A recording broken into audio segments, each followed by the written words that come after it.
एक गांव है नसीबपुर, शहर की चकाचौंध से दूर। यहाँ के लोग भोले हैं और पसीने की कमाई पर भरोसा रखते हैं।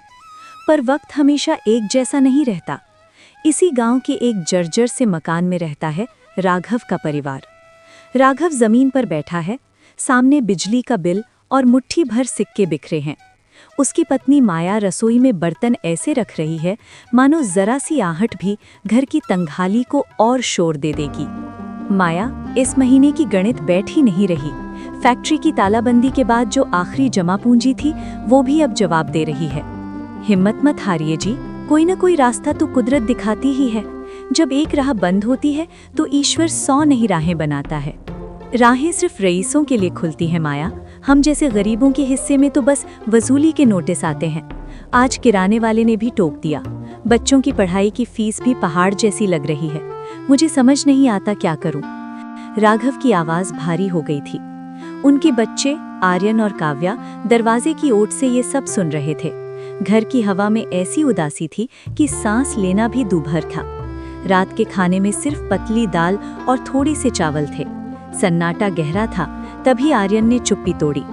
माँ, आज भी इस दाल से वही खुशबू आ रही है जो किसी बड़े ढाबे में भी नहीं मिलती। आपके हाथों में तो सच में जादू है।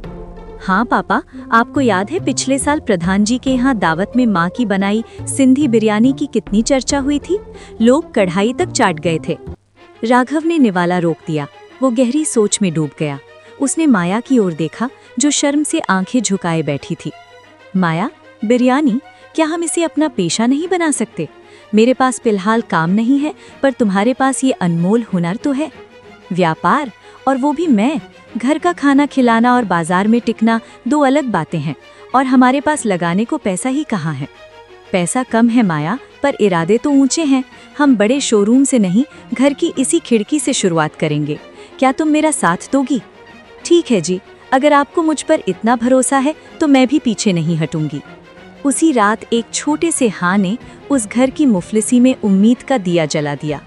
अगली सुबह राघव और माया शहर की मुख्य मंडी में थे। भैया, लहसुन और प्याज का दाम थोड़ा वाजिब लगाओ। अगर काम जम गया तो हम रोज यहीं से सामान लेंगे।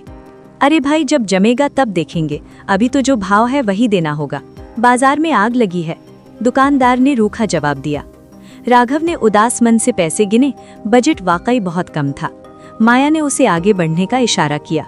उन्होंने बेहतरीन मसाले चुने, भले ही मात्रा कम रखी। सुनिए, हम चावल और मसालों की गुणवत्ता से कोई समझौता नहीं करेंगे। ग्राहक दाम भूल सकता है, पर जुबान पर चढ़ा बुरा स्वाद कभी नहीं भूलता। तुम ठीक कहती हो माया, बाकी खर्चे काट लेंगे, पर स्वाद राजसी ही रहेगा। वे भारी थैले लेकर घर लौटे। ये सिर्फ राशन नहीं था, ये उनके आने वाले कल की नींव थी। रसोई घर अब किसी रणक्षेत्र जैसा लग रहा था। चूल्हे पर बड़ा पतीला चढ़ा। आर्यन और काव्या भी मोर्चे पर थे। आर्यन, अदरक और मिर्च को सिलबट्टे पर बारीक पीसना, और काव्या, तुम चावलों को ठीक 15 मिनट पानी में रखना, उससे ज्यादा नहीं। जैसे ही माया ने गर्म तेल में साबुत मसाले डाले, पूरा घर एक रूहानी खुशबू से महक उठा। इलायची और जावित्री की खुशबू ने घर की सीलन वाली गंध को हमेशा के लिए मिटा दिया। राघव ने बाहर एक तख्ती टांग दी जिस पर लिखा था, अन्नपूर्णा, माँ के स्वाद वाली बिरयानी। अगर महक ऐसी है तो स्वाद कैसा होगा? शायद हमारी तकदीर अब करवट ले ले। शाम को घर के बाहर एक छोटी सी मेज सजाई गई। पतीला रखा गया। लोग आ जा रहे थे। पापा, मैंने अपने कॉलेज के ग्रुप्स पर फोटो डाल दी है। सब पूछ रहे हैं कहाँ है ये दुकान। घड़ी की सुइयां भाग रही थीं। 6 बजे, 7 बजे, फिर 8 बजे। लोग बोर्ड देखते, खुशबू सूंघते और आगे बढ़ जाते। राघव की उम्मीदें टूटने लगी। अभी तक बोहनी भी नहीं हुई जी, डर लग रहा है कि सारी मेहनत बेकार न चली जाए। सब्र रखो माया, अभी दफ्तरों की छुट्टी हुई है, लोग थके हारे लौटेंगे, बस देखते जाओ। रात के 10 बज गए। सड़क वीरान हो गई। पतीला लगभग भरा हुआ था। सिर्फ 2 प्लेटें बिकी थीं, वो भी पास के एक रिक्शा वाले ने रियायत पर ली थीं। पूरा परिवार उसी पतीले की बिरयानी खाने बैठा। स्वाद लाजवाब था, पर गले से नीचे नहीं उतर रहा था, क्योंकि उसमें नाकामी की कड़वाहट घुली हुई थी। हौसला मत हारिए, महल एक दिन में नहीं खड़ा होता। आज 2 आए हैं, कल 10 आएंगे। बिरयानी में कमी नहीं है, बस अभी लोगों की नजरों में नहीं आई है। पर माया, हमारे पास रोज नुकसान झेलने की गुंजाइश नहीं है। अगला दिन और भी भारी था। राघव फिर वहीं खड़ा था, पर आज कंधों पर कल की हार का बोझ था। तभी एक ऑटो वाला वहां रुका। बाबूजी, आधी प्लेट मिलेगी क्या? जेब में पैसे थोड़े कम हैं। अरे भाई, तुम पूरी प्लेट खाओ, पैसे की फिक्र मत करो, पेट की आग पहले बुझनी चाहिए। राघव ने गर्म गर्म बिरयानी परोसी। ऑटो वाले ने जैसे ही पहला निवाला लिया, उसकी आंखें चमक उठीं। साहब, ये क्या बना दिया आपने? मैं बरसों से इस शहर की सड़कों पर खा रहा हूँ, पर ऐसी बिरयानी तो बड़े सितारों वाले होटलों में भी नहीं मिली। इसमें तो घर का सुकून है। सच कह रहे हो भाई, या बस मेरा मन रखने के लिए? कसम अन्नदाता की बाबूजी, आप मेरा कार्ड रखो, कल अपने पूरे स्टैंड के साथियों को यहीं लाऊंगा। ये स्वाद तो दुनिया को पता चलना चाहिए। उस एक ग्राहक की दुआ ने राघव के भीतर की बुझती आग को फिर से जला दिया। अगले दिन उस ऑटो वाले ने अपना वादा निभाया। दोपहर में 5-6 ऑटो वहां कतार में थे। भाई साहब, मसालों का क्या मेल है, और चावल देखो, बिल्कुल मोतियों की तरह खिला हुआ। 2 प्लेट पैक भी कर दो, घर वाले भी चखेंगे।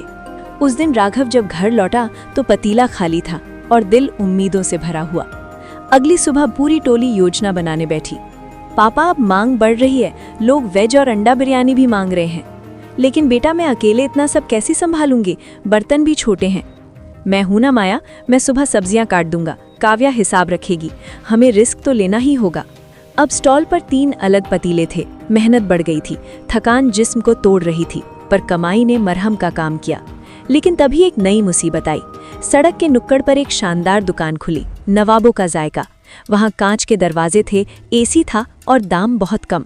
राघव भाई, वो लोग तो बहुत सस्ता दे रहे हैं, अब तुम्हारे इस खुले स्टॉल पर कौन आएगा? अपना अपना नसीब है भाई, ईश्वर सबका ख्याल रखता है। पर राघव अंदर से कांप गया। धीरे धीरे भीड़ उस चमक धमक वाली दुकान की तरफ खिसकने लगी। पापा, हमें भी रेट कम करने चाहिए, वो 70 में दे रहे हैं। रेट कम करने का मतलब है घटिया तेल और पुराना मांस। मैं लोगों की सेहत से खिलवाड़ नहीं कर सकती आर्यन। हम माँ का स्वाद बेचते हैं, कोई कचरा नहीं। परिवार ने उसूलों को चुना, भले ही बिक्री आधी रह गई। बारिश के दिन आए, सड़क पर कीचड़ हो गया। राघव भीगता हुआ खड़ा रहता, पर ग्राहक नदारद थे। अंदर आ जाइए जी, आज कोई नहीं आएगा, जान है तो जहान है। नहीं माया, अगर एक भूखा मुसाफिर भी आ गया तो मैं उसे खाली हाथ नहीं जाने दूंगा, यही मेरा धर्म है। महीना खत्म होते होते जमा पूंजी फिर सिमट गई। शायद हमें हार मान लेनी चाहिए माया, हम इन बड़ी मशीनों और विज्ञापन से नहीं लड़ सकते। हमने हारने के लिए शुरुआत नहीं की थी। याद है उस ऑटो वाले ने क्या कहा था? हमारे खाने में रूह है, बस थोड़ा और सब्र। तभी आर्यन भागता हुआ आया। पापा, खबर सुनी? नवाबों के जायका पर छापा पड़ा है। वे बासी खाना खिला रहे थे, कई लोग अस्पताल पहुंच गए। फूड इंस्पेक्टर ने दुकान सील कर दी है। अगली सुबह सूरज के साथ साथ राघव की किस्मत भी चमकी। पुराने ग्राहक तो लौटे ही, साथ ही नए लोगों का तांता लग गया। तभी राघव का फोन बजा। जी हाँ, मैं राघव बोल रहा हूँ। कितना? 300 प्लेट? कल दोपहर? राघव के हाथ कांपने लगे। शहर के मशहूर बिजनेसमैन मिस्टर सिंघानिया की पोती का जन्मदिन है। उन्होंने हमारी बिरयानी की तारीफ सुनी है। कल 300 प्लेट का ऑर्डर है। 300 प्लेट? पर हमारे पास ना इतने बर्तन हैं, ना इतनी ताकत। ये हमारी आखिरी परीक्षा है माया, अगर ये पार कर ली तो गरीबी का नामो निशान मिट जाएगा। उस रात पूरा घर एक कारखाने में तब्दील हो गया। पड़ोसियों से बड़े देग उधार मांगे गए। आर्यन और काव्या ने रात भर प्याज और लहसुन छीले। माया पसीने से तरबतर थी, पर उसकी आंखों में एक जुनून था। सुबह के 11 बजे तक सारा खाना पैक होकर गाड़ी में लोड हो गया। पूरी रात सन्नाटे में कटी।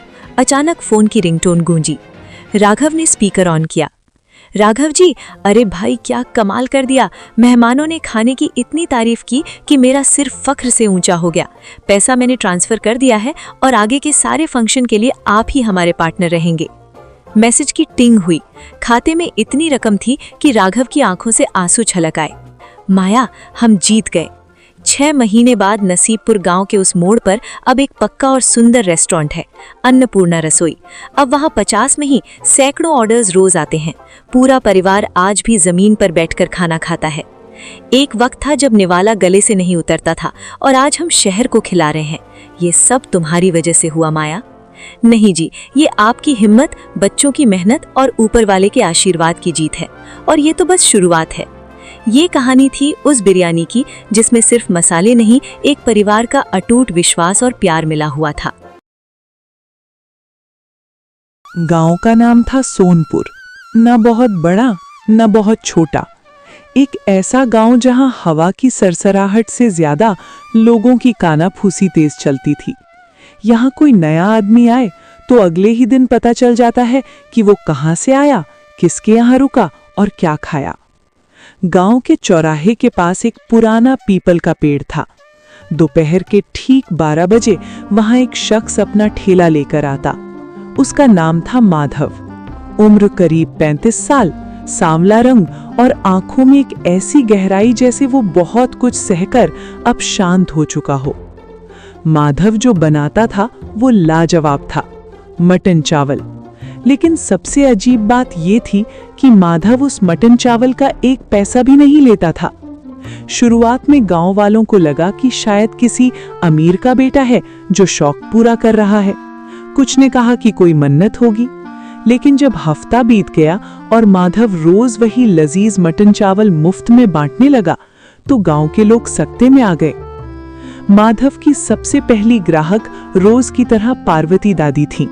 70 साल की उम्र, सफेद बाल और जुबान ऐसी कि बड़े बड़े चुप हो जाएं। पार्वती दादी अपनी पीतल की प्लेट लेकर आती, खुशबू सूंघती और कहती, अरे माधव, आज तो मसालों की महक दूर तक पहुंच रही है। आज फिर क्या जादू किया है? माधव हल्का सा मुस्कुराता और कहता, दादी, आपकी नाक को कोई धोखा नहीं दे सकता।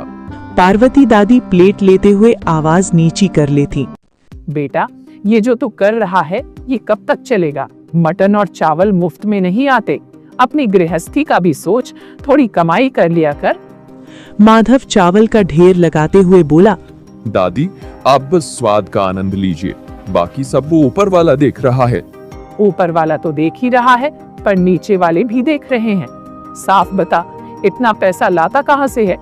माधव ने बात काटते हुए कहा, दादी, मटन चावल ठंडा हो रहा है, पहले आप चखिए फिर डांटिएगा। ठीक है, आज छोड़ रही हूँ, पर याद रख, गांव के लोग मुफ्त के निवाले में जहर ढूंढने के आदी हैं।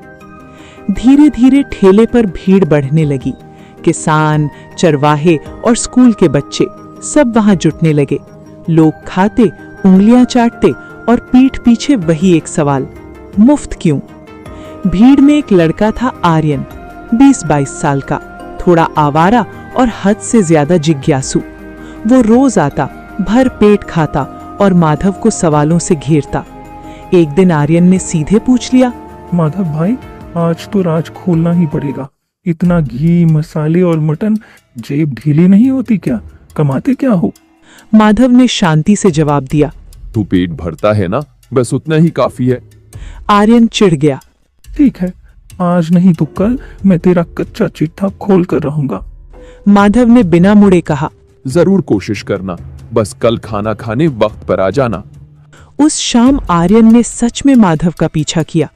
ठेला समेटकर माधव गांव के एकदम छोर पर बने एक कच्चे मकान में गया। आर्यन छुपकर खिड़की से झांकने लगा। घर में बस 2 बर्तन और कोने में बोरी में थोड़े से चावल। आर्यन को लगा ये तो खुद फकीर जैसा रह रहा है, फिर इतना दान कैसे? माधव ने एक पुरानी लकड़ी की संदूक खोली। आर्यन की धड़कनें तेज हो गईं। उसे लगा अब सोने के सिक्के निकलेंगे, लेकिन संदूक से निकली एक फटी हुई पुरानी फाइल। माधव ने उसे कुछ देर देखा, फिर बंद कर दिया। उसके बाद वो अगले दिन के लिए मसालों को कूटने लगा। आर्यन का दिमाग चकरा गया। कोई खजाना नहीं मिला, बस एक रद्दी फाइल। अगले दिन आर्यन फिर ठेले पर पहुंचा। इस बार वो लाइन में नहीं लगा, सीधे माधव के करीब गया। भाई, कल मैं तेरे घर गया था, कुछ खास मिला नहीं, पर सवाल और उलझ गए। माधव हंसा, तू जल्दी में है आर्यन, सच को पकने में वक्त लगता है। इसी बीच गांव में एक नया किरदार आया, रविंद्र। वो पास के शहर से आया था, साफ कपड़े और आंखों में चालाकी। उसने सड़क के दूसरी तरफ अपना काउंटर लगाया और बोर्ड टांगा, स्पेशल मटन चावल, 60 रुपए प्लेट। पहले दिन लोग हंसे, पर रविंद्र ने जहर बोना शुरू किया कि मुफ्त की चीज में कोई न कोई खराबी तो होगी ही, अपनी जान का ख्याल रखो। यही एक लाइन गांव में आग की तरह फैल गई। लोगों के मन में शक पैदा हो गया। दोपहर को माधव का ठेला तो लगा, पर भीड़ आधी हो गई। पार्वती दादी आई, पर उनके चलने में झिझक थी। दादी ने धीरे से कहा, बेटा, आज रौनक कम है। कोई बात नहीं दादी, कम लोगों को ज्यादा प्यार से खिलाऊंगा। दादी बोली। चुप्पी को लोग कमजोरी समझते हैं माधव, कुछ बोल वरना ये गांव तुझे निगल जाएगा। बात सरपंच ठाकुर विक्रम सिंह तक पहुंची। ठाकुर साहब सख्त आदमी थे। एक दिन वो खुद ठेले पर आए और बोले, माधव, गांव में तरह तरह की बातें हो रही है, तू बता दे ये पैसा कहाँ से आता है, वरना हमें कानून का सहारा लेना पड़ेगा। माधव ने विनम्रता से कहा, ठाकुर साहब, ये मेरी मेहनत की कमाई है जो मैं अपने तरीके से खर्च कर रहा हूँ। तभी रविंद्र बोल पड़ा, कैसी मेहनत? इसके घर में एक फाइल है, शायद किसी घोटाले के कागज हैं। अगले दिन गांव में डॉक्टर बुलाकर खाने की जांच हुई। डॉक्टर ने खाना चखा और कहा, इतना शुद्ध और स्वादिष्ट मटन चावल तो शहर के होटलों में भी नहीं मिलता। भीड़ को राहत मिली, लेकिन रविंद्र ने नया राग आलापा। खाना सही है, पर इसकी नीयत क्या है? फाइल में क्या छुपा है? उस रात माधव ने अपनी संदूक खोली और उस फाइल को बहुत देर तक सीने से लगाकर बैठा रहा। अगले दिन गांव की चौपाल लगी। सारा गांव इकट्ठा था। ठाकुर साहब ने कहा, माधव, आज या तो सच सामने आएगा या तेरा ठेला यहाँ से जाएगा। माधव आगे आया, हाथ में वही फाइल थी। उसने कहा, मैं सच बता दूंगा, लेकिन एक शर्त है। सच जानने के बाद मैं यहाँ दोबारा ठेला नहीं लगाऊंगा। गांव में सन्नाटा छा गया। माधव ने फाइल से पहला कागज निकाला। वो एक अस्पताल का बिल था। उसने कहना शुरू किया, आज से 15 साल पहले मेरा छोटा सा परिवार था। मेरी छोटी बहन, जिसे मटन चावल बहुत पसंद था। हम बहुत गरीब थे। एक रात उसने जिद की, लेकिन मेरे पास पैसे नहीं थे। मैंने उसे डांट कर सुला दिया। उस रात उसे तेज बुखार आया और इलाज के लिए पैसे ना होने के कारण सुबह तक उसने दम तोड़ दिया। भीड़ की सांसें थम गईं। माधव ने दूसरा कागज निकाला। उस दिन मुझे एक अजनबी ने खाना खिलाया था।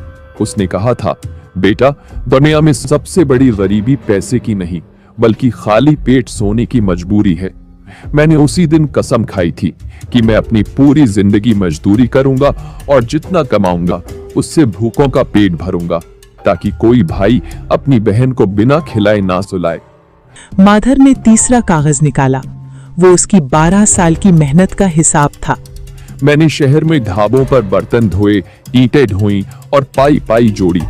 मैं ये पैसा गांव पर नहीं उड़ा रहा, मैं इसे अपनी बहन की याद में निवेश कर रहा हूँ। आर्यन ने कांपती आवाज में पूछा, पर भाई, तूने सच छुपाया क्यों? माधव मुस्कुराया, पर उस मुस्कान में दर्द था। इसलिए आर्यन, क्योंकि जिस दिन लोगों को पता चलता है कि खिलाने वाला दानी है, लोग खाना छोड़कर उसकी औकात नापने लगते हैं। मैं नहीं चाहता था कि कोई मुझे मसीहा समझे और खुद को भिखारी। मैं तो बस स्वाद बांटना चाहता था। रविंद्र का सिर झुक गया। ठाकुर साहब और गांव वाले शर्मिंदा थे। पार्वती दादी आगे बढ़कर माधव के सिर पर हाथ रखा। बेटा, हमें माफ कर दे। माधव ने अपना सामान समेट लिया था। उसने कहा, सच जब बाहर आता है तो वो सुकून छीन लेता है।